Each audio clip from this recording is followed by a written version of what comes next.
Prosseguindo com os indicadores de estrutura de capital, agora chegou a vez da gente falar da imobilização do patrimônio líquido. Então, esse índice de imobilização do PL. O que ele indica?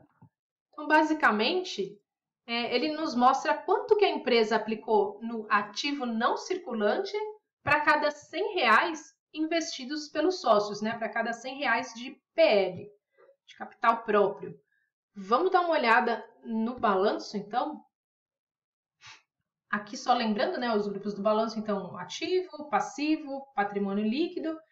E recordando também que os recursos, eles sempre ingressam na empresa desse lado do balanço, né, do lado esquerdo, seja sob a forma de capital próprio, seja sob a forma de capital de terceiros. E todos os recursos que têm origem aqui, do lado esquerdo do balanço, do passivo, eles são sempre aplicados, né? São sempre investidos aqui no ativo.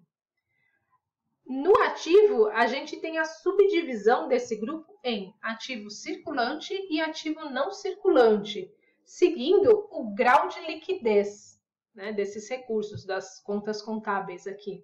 Então, do maior grau de liquidez para o menor grau de liquidez, as contas são organizadas aqui no balanço.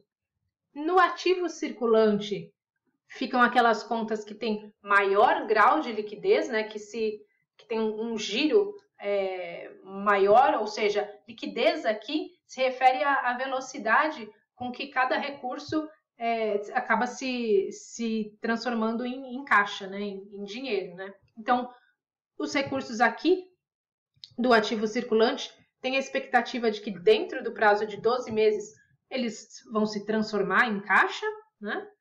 Vão ser realizados. E aqui no ativo não circulante, o oposto, né? Aqui ficam registrados os valores que a empresa tem intenção de manter por um prazo pelo menos superior a 12 meses, né? São ativos de baixa liquidez, né? Então, para calcular a imobilização do patrimônio líquido, a gente segue essa fórmula de cálculo, relacionando o ativo não circulante pelo patrimônio líquido, né? Fazendo essa divisão de ativo não circulante, todos os valores lá registrados nesse grupo, pelo o valor investido pelos sócios, pelo PL. E vamos fazer então um exemplo numérico aqui. Nesse balanço aqui, nesse exemplo, a gente tem aqui no ativo não circulante 3 contas registradas. O realizável a longo prazo de R$10.000, né, que a empresa vai receber com uma expectativa superior a 12 meses. Tem também uma conta de veículos no valor de R$6.000 e móveis no valor de R$5.000. Então, no total aqui temos R$21.000 no ativo não circulante. Do outro lado aqui do balanço, no grupo do patrimônio líquido, a gente tem apenas uma conta, né, aqui de capital social, nesse caso, e o valor dela é de R$18.000. Então, para calcular a imobilização do PL, justamente são esses dois grupos aqui, esses dois valores que a gente vai utilizar naquela fórmula, né, que a gente acabou de ver, ativo não circulante dividido por patrimônio líquido, multiplicado por 100 para ter o índice em percentual, né, como é usual. Fazendo, então, a substituição dos valores aqui, no ativo não circulante, vamos ver lá, eu tinha R$21.000, somando esses 3 valores, e no PL, R$18.000. Então, substituindo na fórmula, 21.000 dividido por 18.000. Fazendo essa divisão, a gente chega em 1,17, que multiplicado por 100 resulta em 117%, né? Ou seja, o índice de imobilização do PL dessa empresa é de 117%. Mas o que significa isso, né? Como interpretar esse resultado? Vamos voltar lá na demonstração contábil, aqui no balanço. Se, por um exemplo, esse índice de imobilização do PL fosse de 100%, não foi o caso, mas vamos supor que tivesse sido, a situação seria que os R$18.000 do patrimônio líquido teriam sido suficientes para financiar o ativo não circulante, né? Aí, nesse caso, se o índice fosse de 100%, a gente teria 18 mil também registrados aqui no ativo circulante. Se fosse esse o caso, o patrimônio líquido, né, o valor aqui, teria sido totalmente investido aqui no ativo não circulante e teria sido o suficiente para cobrir os valores aqui do ativo não circulante.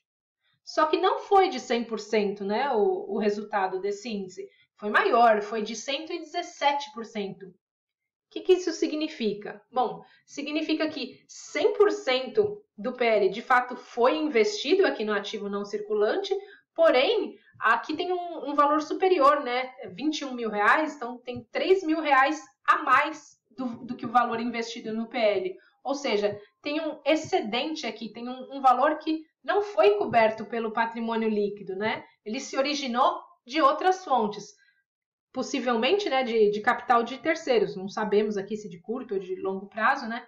Mas sabemos que não veio aqui do PL, sabemos que não veio dos sócios, né? Então, nesse caso, um índice de imobilização de 117% indica que, além de todo o patrimônio líquido, mais 17% desse valor do patrimônio líquido veio de outras fontes. Ou seja, o patrimônio líquido sozinho não foi suficiente para cobrir os recursos aqui aplicados no longo prazo, né, no ativo não circulante. Essa evidentemente assim, uma situação não favorável para a empresa, né?